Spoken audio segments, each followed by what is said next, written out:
I'm Ann-Marie Murrell with Patriot Update, and this is part 2 of the Republican Party Animals event in Los Angeles, California.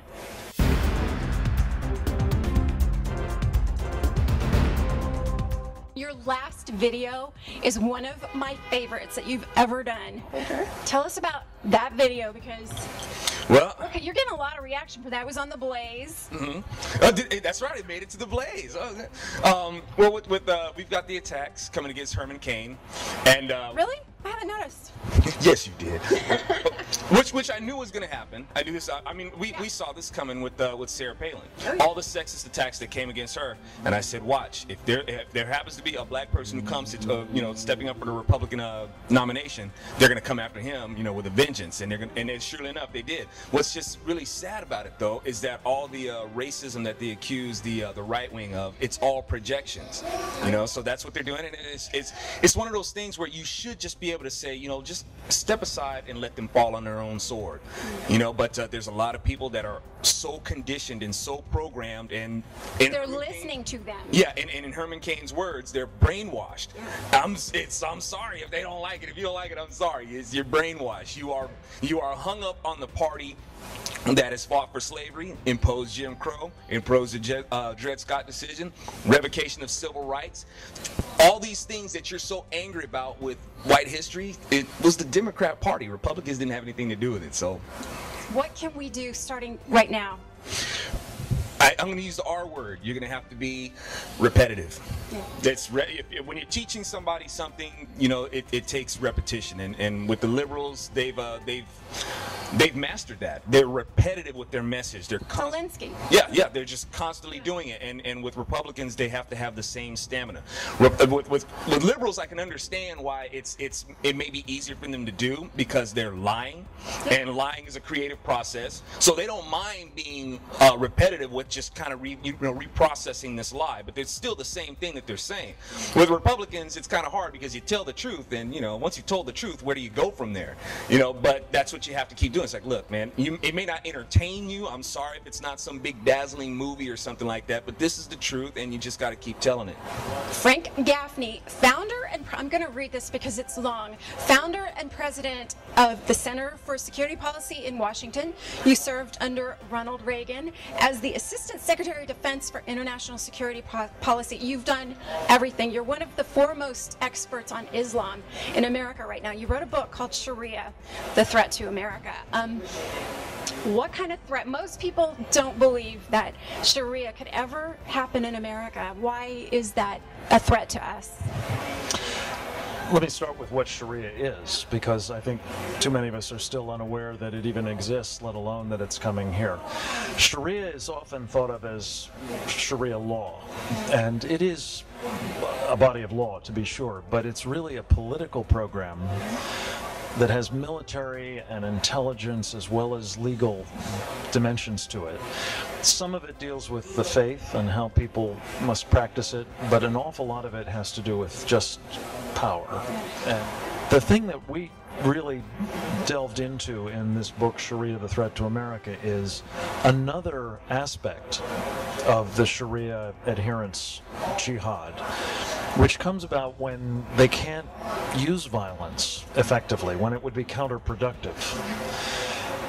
And that's a kind of stealthy form of jihad. The creeping Sharia. Right. Or they call it, the Muslim Brotherhood, civilization jihad.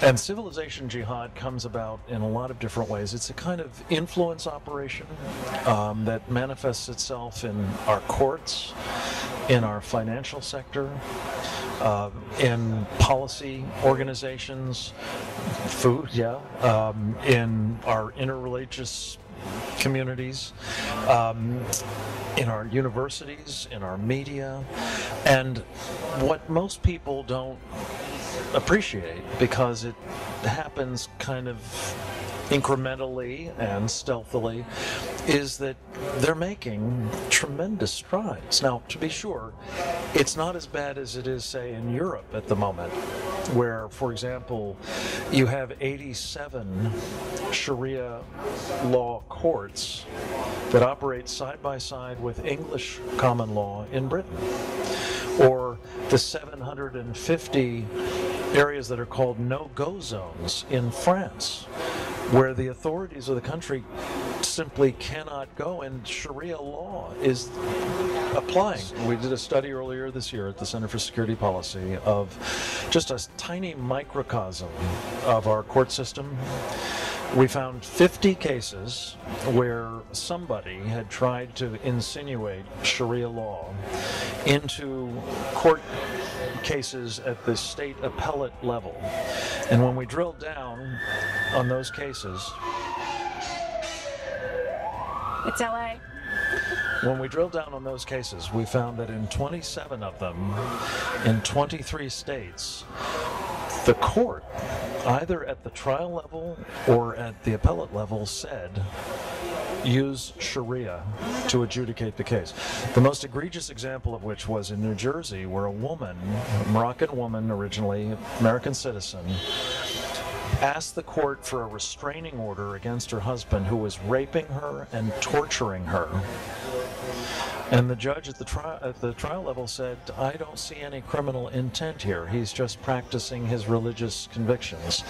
So that's happening in the courts. In the financial sector, we have Sharia-compliant finance being encouraged, even by our government, to the point where the largest purveyor of Sharia-compliant insurance products in the world, a company called AIG, is owned by us. So it's here too.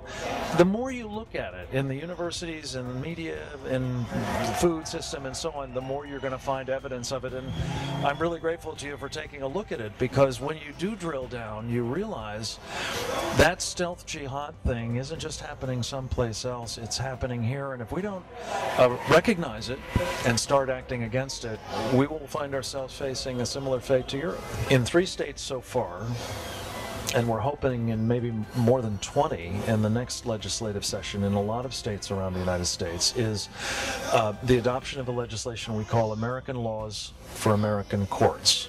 It doesn't single out Sharia. It says any foreign laws that are inconsistent with our civil liberties under the Constitution or state public policy can't be used in that state's courts. Doesn't that just seem like common sense? Self-evident.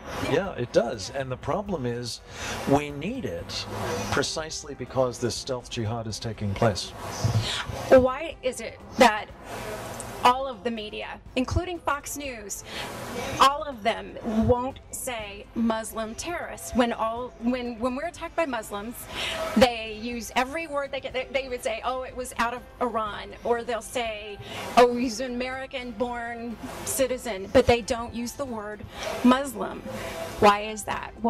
Even Fox News, who's supposed to help us, but why? I think it's a combination of reasons. I think obviously at some level there's fear that... By who? Well, I think there's fear that somebody might engage in violence against their personnel or against their company if they use that word, because under Sharia, anything that offends Islam or Muhammad or Muslims or the faith is a capital offense. You can get a fatwa on your head. So fear is one thing. I think political correctness is another thing, that you don't say you're fearful, you're just being sensitive and multicultural and all of that. But here's another piece of it, which is specifically mentioning Fox, I think is worth noting. A guy who owns something like 10% of the parent corporation of Fox News, a prince out of Saudi Arabia by the name of Al-Walid bin Talal, actually told a conference on Arabs in the media a couple of years back that he had personally called Rupert Murdoch when the banlieues of Paris, the Muslim areas of Paris, lit up in what's come to be known as the Intifada there. And he called him and he said, you know, Rupert, that chyron down at the bottom of the screen that you're running saying Muslim riots, that's not right.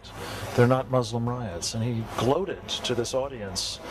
He said within half an hour, it was changed to youth riots. Wow. And he said, my brothers, you need to do as I have done. You need to buy the Western media. So I think that's at work here too, at some level, particularly, I'm afraid, with respect to Fox. What can regular citizens do? What can we do? Question. The first thing I think is to learn what we're up against. I commend to them, of course, our book, Shariah, The Threat to America, but there are a number of others that are out there that... I'll have that listed on Patriot Update. Please.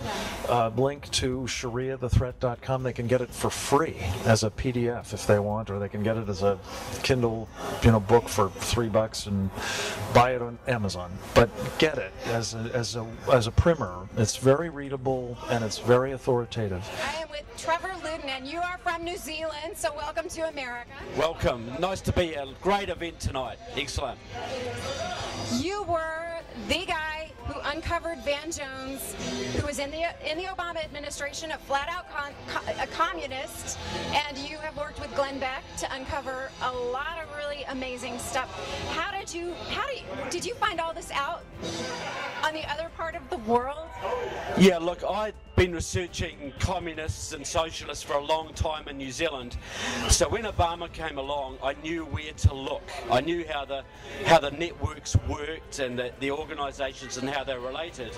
So I originally discovered that Obama had been mentored by Frank Marshall Davis, the Hawaiian communist, and then I really started delving and I started to find his links with Van Jones, who I already knew to be a communist, and it all came together, and it was a perfect time because Glenn Beck was exploring the issues at the time and was keen to get some real hard information on these guys. So he started sending him the stuff, and he started using it, and we saw Van Jones outed and sent from the White House in disgrace, which was, I think, a great result. Well, now, what do you think of Van Jones now doing all this Occupy Wall Street and having this huge following? And he's basically kind of taking credit for a lot of this. What do you think about that? I mean, is he harmful or is he harmless?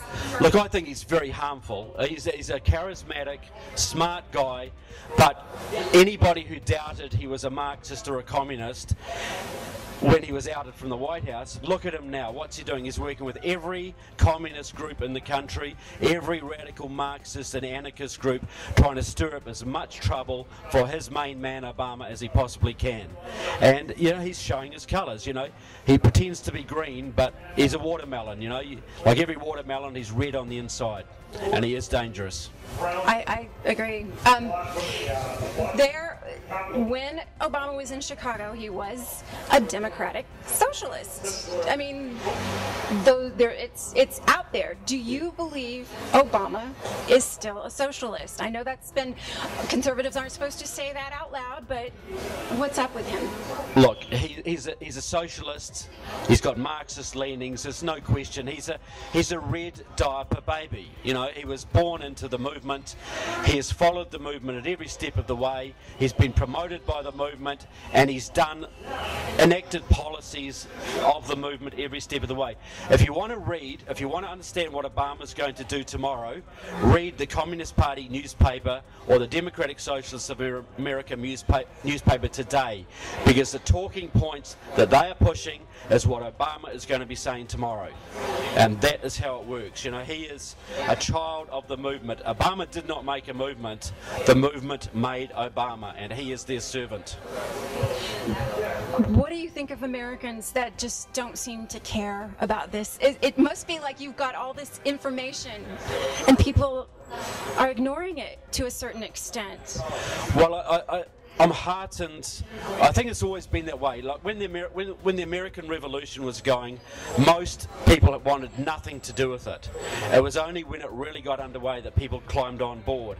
And I'm heartened by the fact that we can have a Glenn Beck, we can have an Andrew Breitbart, we can have people like yourselves who are actually getting an audience now.